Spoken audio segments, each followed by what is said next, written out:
What's going on, people? Here with you post game from the Sixers Knicks game that just went down. Now we're up to the All-Star break now. So the Sixers have played their last game before the All-Star break, and it's been an interesting 4 games after the trade and whatnot. What's going on, Chris? Yeah, it's been an interesting 4 games since we had the trade deadline and whatnot. We got Tobias Harris, got Marjanovic, and we got a chance to see what the Sixers are working with over 4 games, which is not a huge sample size, but we got a good chance to see them go up against some good teams and some not so good teams. So we saw them go up against the Nuggets, the Lakers. I mean, Lakers aren't great, but anytime you get a chance to go against LeBron, that's a pretty good measuring stick. And then not too much, man, not too much. Just keeping it moving with the sports talk and whatnot. And then we just got, what's going on, Steve? We just got a chance to see the Sixers versus the Celtics last night, which was a big game. Would have loved to have come out with the win on that one. Didn't get it done. I'm going to talk about that as well. And then this Knicks game tonight. The Knicks are trash, man. Knicks are 10-47 now after this loss, and I mean, I slept through the first half. Not going to lie, because I mean, we all knew we were going to win this game, but it was good to see the Sixers bounce back regardless, because that was a pretty tough loss last night, and I wanted to give my thoughts on that too. I'm gonna be talking about Sixers, this game that just passed, and then the All-Star break and what we're going to do after. So leave some of your thoughts in the comments, but that's what I'm going to be touching on here. So the first thing I wanted to touch on was the Knicks game tonight. Yeah, they are. They're going after Zion. Knicks are trash. It was a good bounce back game. You're able to give limited minutes to all the starters, and got a chance to just try kind of get things back on track just a little bit. But it's only the 4th game. They're still learning how to play on this court together. So, we're getting to see them start to gel.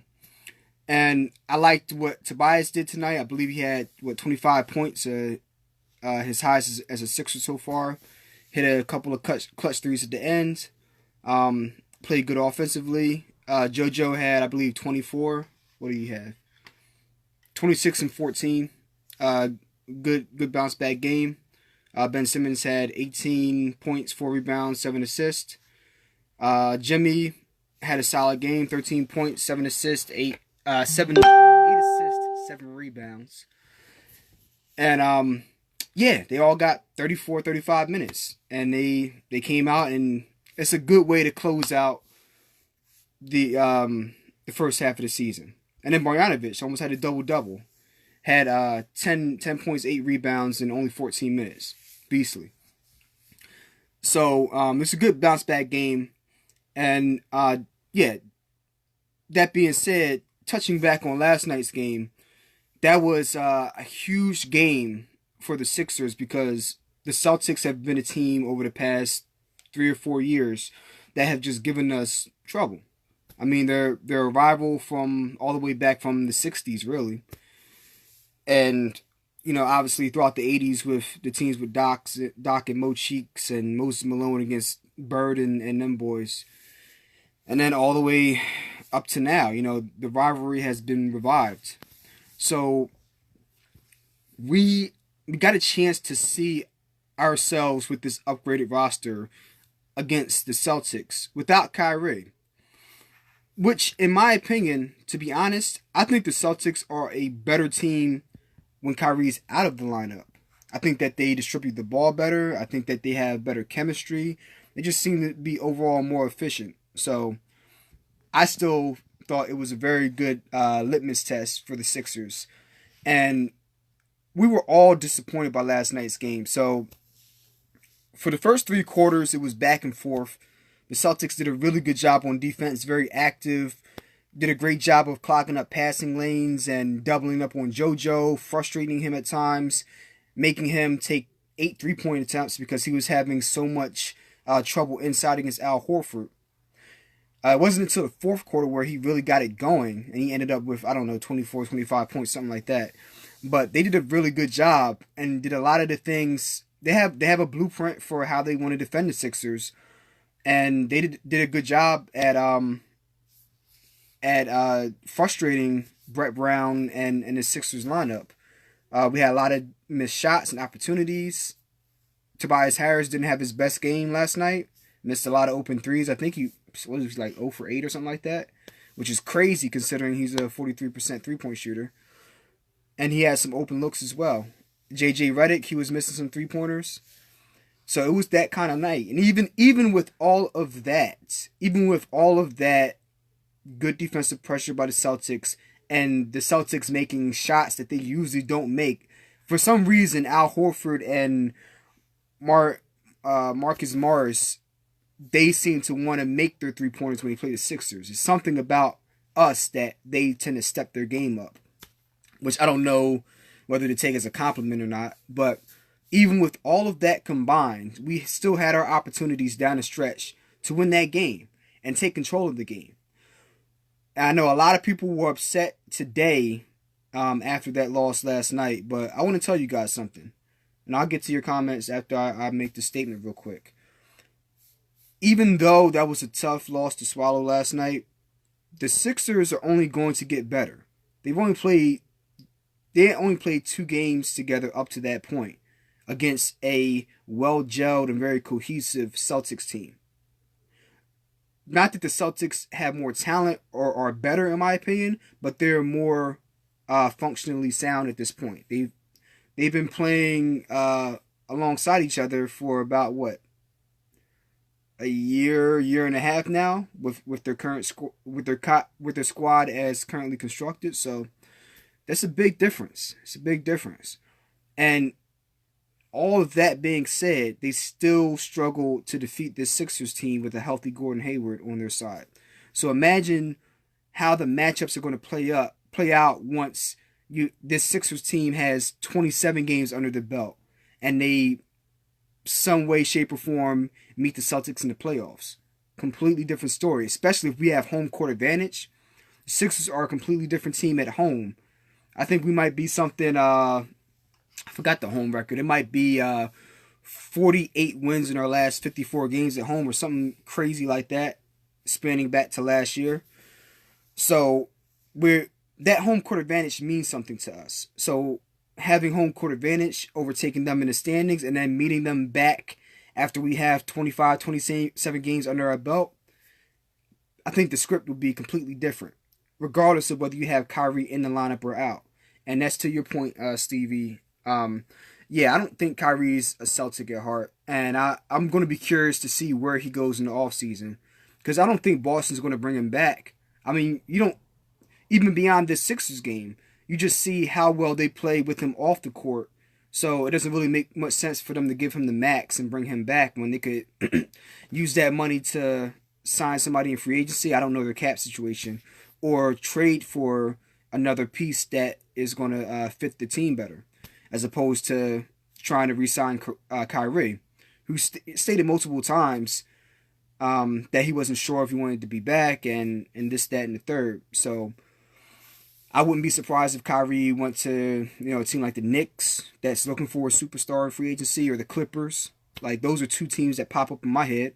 Or even, honestly, the Lakers. I think that would be a dark horse team.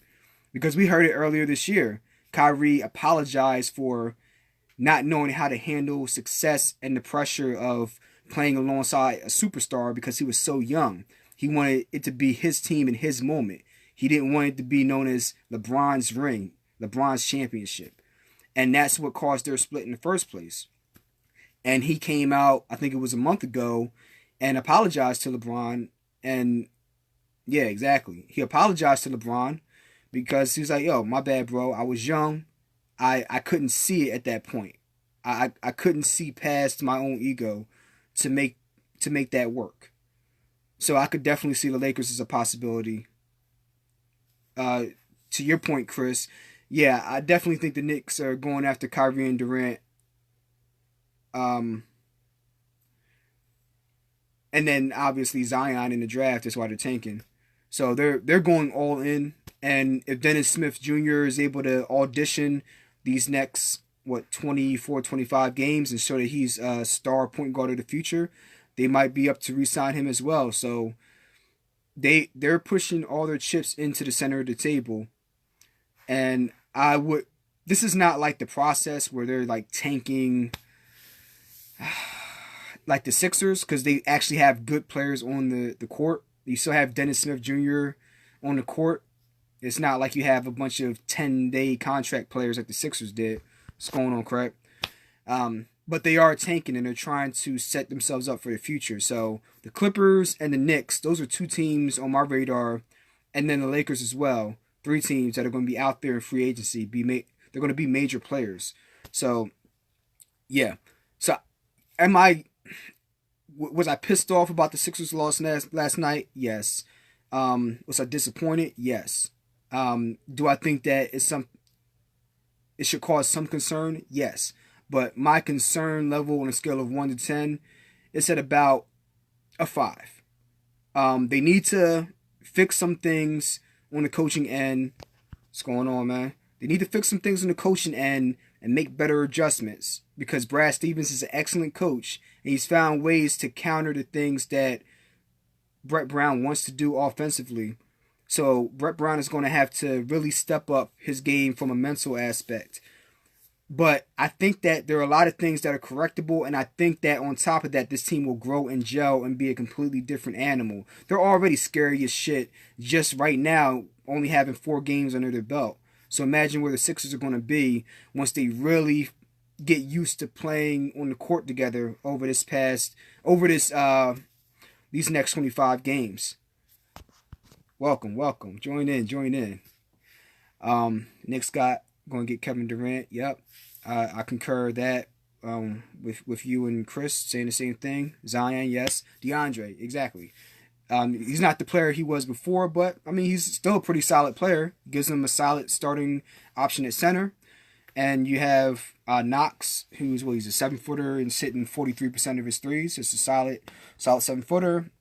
And then you have Dennis Smith Jr. So yeah, I mean, they got options, and I hope everything falls and crumbles for them, because I just don't like the Knicks, just like I don't like the Celtics. But I do see that they have a lot of potential to add a lot of pieces this offseason. I think that starting lineup, DeAndre Jordan center, Dennis Jr. and Knox, Kevin Durant, Zion. Yeah, I think that makes sense. I think that starting 5 makes sense. If you can get Durant and Zion, then keep Dennis Jr. I think that could be a viable starting 5. I think everybody wants KD off the Warriors. I think they'd be fools to get rid of him. I really do. I mean, I honestly would think it would be more likely that Draymond Green and Klay Thompson are gone than KD. Despite everything that's in the media and this, that, and the third being said. But we never know with Durant, because as great of a player as he is, he's a very emotional player as well. So you never know. Don't even get me started. I could go on a whole rant about that. So I guess, fuck it, I will go on a rant. Nigga, how do you go to the team that beat you in the Western Conference Finals? You were up 3-1 on them. They beat you. And not only did they beat you, you and Westbrook were clanking them off the front of the rim in those final 3 games. So yes, Westbrook played his role in making boneheaded decisions and missing shots, but last time I remember, Kevin Durant was clanking them off the front of the rim too. So he played his fair share of he deserves his fair share of blame in losing to the Warriors. And then the next year, you go right over to the Warriors. Oh no, let's rewind real quick. After they lost Game 7 against the Warriors, he was already talking to Draymond Green. I think before they lost, like during the series, or something ridiculous like that. Like, you're talking to a player on the team that's in the process of beating you, and then actually beat you. And then, yeah, y'all had a great year, KD. You should come on over.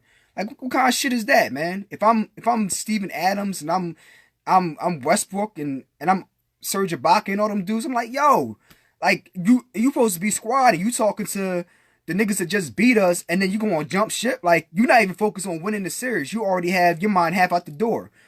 Which, and then next year you go to that team and you win. You go to a 73-9 Warriors team that just, come on, bro. And then you gonna act like, and then the second year you win the title with them, you're getting all these open shots, all these open drives to the lane against I think whoever the fuck they beat, if it was LeBron, whatever. And then like LeBron, and you're like pounding your chest like, yeah, I did that. It's like, you wasn't doing all that shit when you was in OKC. You was busy missing shots and looking around at Westbrook, and he was missing shots, and like you wasn't pounding your chest then. Like, you wasn't getting all them open looks because people was worried about Clay and Steph. Yeah, exactly. So like, I'm not trying to hear that, because I would have had more respect for Kevin Durant if he were to go into the Spurs and then try to come back and beat the Warriors. Or if he would have went and joined LeBron and try to come back and beat the Warriors. Like, yo, go to Cleveland. Go team up with Bron, and then come back and get revenge on the Warriors. That's how you do it. That's how you don't go to the team and just beat you. That's literally like, and I throw this analogy out every time I talk about this topic. That's literally like you and your little brother walking up the street. You finally like got enough fighting skill where you feel comfortable approaching and confronting the bully up the street. You and your little brother go up the street. It's 2-on-3. Y'all fucking the bullies up, and then one of your opponents gets a sucker punch in, and y'all get stomped out. Y'all walk back home, and y'all like, damn, man, like, shit, they got us, but all right, we gonna get them next time. But instead of like going back the next day with your brother to beat up the bullies, the next day you come back down the street with the bullies and beat up your little brother. Like, what kind of shit is that, bro? Like, that's not what competitors do. Isaiah Thomas, Michael Jordan, Larry Bird, Bill Russell, Walt Chamberlain, Doc, Allen Iverson, Kobe, Shaq. You really think Allen Iverson was going to go join the Lakers after the Lakers beat us in the finals? Like, oh man, they got Shaq and Kobe. Oh man, I got a good team, but they was tough, man. I want this ring. I'm better off joining the Lakers next year, man. Trade me to the Lakers, man. And then come back and beat the Sixers. Like, what kind of shit is that, man? Like, that's sucker shit. And I'll never respect that. And the people that, take up for that, I gotta think that you've never played a competitive sport at any type of level. Or you're the type of person that played basketball in gym class, and that's about as much as you know about competition. And as soon as like you go up against people that are better than you, then you fold like a lawn chair. Like, you've never actually been on a team in a competitive sport, like an organized sport, and lost to somebody and wanted to beat them so bad the next year. I remember playing Pee Wee football for the Jaguars, alongside Jaguars. First year, we were really good that first year. No, not the first year. I think it was the second year. Second year, we were first or second year, whatever, 97 or 98. We were very good that year, and we went out and we was whooping niggas' asses, and we beat this team from Maple Shade. We beat Maple Shade. We dogged them out in Maple Shade. We dogged that team out. I remember I was playing offensive line, and I literally blocked this kid, and I blocked him about 40 yards downfield. Like, we just straight up dominated them.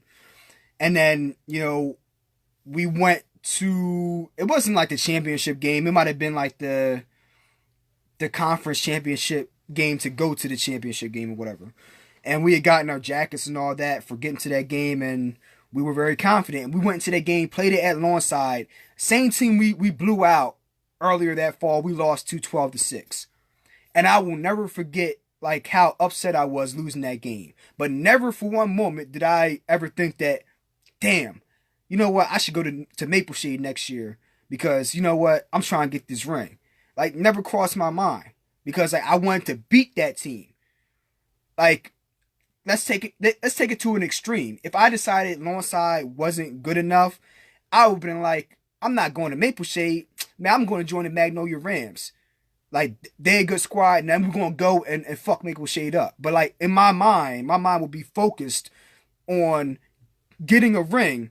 But if it meant going through Maple Shade and they were the best team, going through that team, not taking the easy way around.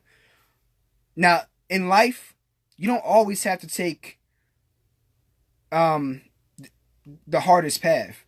Like, trying to, and I talk about this in martial arts. The best strategy is not fighting at all. If at all possible, you take the path of least resistance. But that's a life lesson. That's not like, that has nothing to do with being a competitor. When you're a competitor, like, you should want to be the best. If you're not trying to be the best and beat the best, then what are you doing this for? Straight up, man. So we don't know what the hell KD's going to do in free agency. He might, depending on who wins the finals, and everything that he does is conditional. He don't got unconditional love for no team. Everything that he does is going to be conditional. So who the hell knows what he's going to do this offseason, but we'll see, right? His bird chest, he would have aired himself out if he pouted away. Yeah, he probably would have, man. He probably would have knocked the wind out of himself if he pounded his chest. That being said, you know, as much as I don't respect his decision, that has nothing to do with him as a player. He's still the second best player in the NBA, in my opinion. Him and LeBron. Then you have Steph Curry and now, in my opinion, the Greek Freak, and then Joel Embiid. Those are the top 5 players. Oh, I mean, damn. Embiid's got to be at some type of a tie with Kawhi Leonard. But it's those 5. Yeah, so we'll see what goes on in the offseason. But all the way back to your question, Snipe. Yes, I think that would be a viable starting 5. So we'll see what happens. Moving forward, I just want to see this Sixers team gel and just see where they're going to take it. I think the Sixers are very well positioned to make a strong playoff run. So we'll see how they develop over this break. Yeah, those are my thoughts on the Sixers and whatnot. I'm going to make another video maybe tomorrow or Friday. I'm going to be talking about the Phillies because spring training is here now. And Manny Machado and Bryce Harper are still unsigned. We don't know what's going to happen with that. The whole market for Major League Baseball is just screwed up right now. And as much as I'm all for the players getting as much money as they can while they can, I also think that the system and the way the salary structure in baseball is just so people have, the players and the agents have such unrealistic expectations that have been set by them and the teams, no doubt. But the expectations for the contract lengths are so just so unrealistic. And now these teams are smartening up and they're not giving these 10-year contracts to these players. You know, I understand that Bryce Harper and Machado, 26, 27, but let's say even if these are their prime years, right? You get 3 all-star years and then boom, injury out of nowhere. Couldn't have predicted it. Catastrophic injury. Now all of a sudden, instead of like being on a 5-year contract and being like, okay, 2 more years, I can handle that. Now you have 7 more years of a guy that got a bad injury and he may not be close to the player that you signed at the beginning of that contract. These 10-year contracts got to stop, man. They got to stop. I'm sorry. Like, I empathize with the players to a certain point, but on the same tip, I don't. If you're getting $20 million a year, $25 million a year, or over 5 years, all right, just like an NBA contract. But 10 years, bro, 10 years. $300 million guaranteed. It's too much. So I'll get into that in my next video. And I'll also be talking about the NFL offseason as well. So I appreciate you guys that tuned in and left your comments. And I had fun having this back and forth dialogue with you guys. So yeah, make sure I'm going to leave it in the description of this video. Make sure you go to my YouTube channel, Gen Music 856. Subscribe to the channel and like the video. And click on that notification bell so you can be notified on all the latest on my sports news and my music entertainment coming up. So, yeah, that's it for this video. So I'll holler at y'all next time. Peace.